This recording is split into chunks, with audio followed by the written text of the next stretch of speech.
উত্তর 24 পরগনার খবর, বিজেপি নেতা গ্রেফতার, আর সেই বিজেপি নেতাকে দ্রুত জামিন দিয়ে দেওয়ার আশ্বাস দিয়ে আর এক বিজেপি নেতার বিরুদ্ধে মোটা টাকা আদায়ের অভিযোগ, যদিও ওই বিজেপি নেতা অস্বীকার করেছেন অভিযোগ। উত্তর 24 পরগনার বারাসাত, এখানকার বিজেপি নেতা প্রীতম রায় এক তরুণীকে ধর্ষণের অভিযোগে গত 7ই ডিসেম্বর তাকে গ্রেফতার করে পুলিশ। প্রথমে পুলিশ হেফাজত, পরে জেল হেফাজত হয়। বিজেপি নেতা প্রীতম রায়ের পরিচিত অনুপ দাস, অনুপ বারাসাত আদালতের ল ক্লার্ক, বিজেপির বারাসাত সাংগঠনিক জেলার কনভেনারও। প্রীতম গ্রেফতার হওয়ার পর তার পরিবার অনুপের সঙ্গে যোগাযোগ করে। কিভাবে জামিন পাওয়া যায় তা নিয়ে কথা হয়।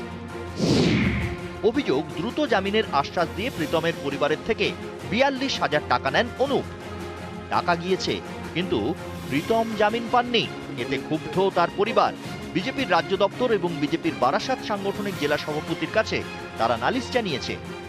সোনাদানাগুলো দিয়ে 42,000 টাকা নিয়ে এসে অনুপ দাস দাদার হাতে দিলাম। উকিলের নাম বলে না, কোনো কাগজ দেয় না। আমরা সেই আমাদের ভয় দেখাচ্ছে, তাহলে তোমার ছেলেরা কিন্তু ছাড়াতে পারবো না, বাঁচাতে পারবো না। বিশ্বাসঘাতক করলো।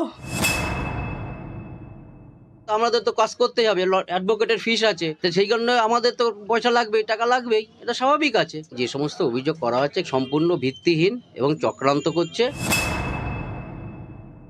একটা মক্কেলের সঙ্গে তার কি লেনদেন হয়েছে সেটা তার টোটালি প্রফেশনাল বিষয়। তবে অভিযোগ যখন এসছে, দল নিশ্চয়ই বিষয়টা নিয়ে ভাববে। উত্তর 24 পরগনা থেকে জিয়াউল আলম, নিউজ 18 বাংলা। আর এবার নদিয়ার খবর। নদিয়া উত্তরের এক যুব তৃণমূল নেত্রী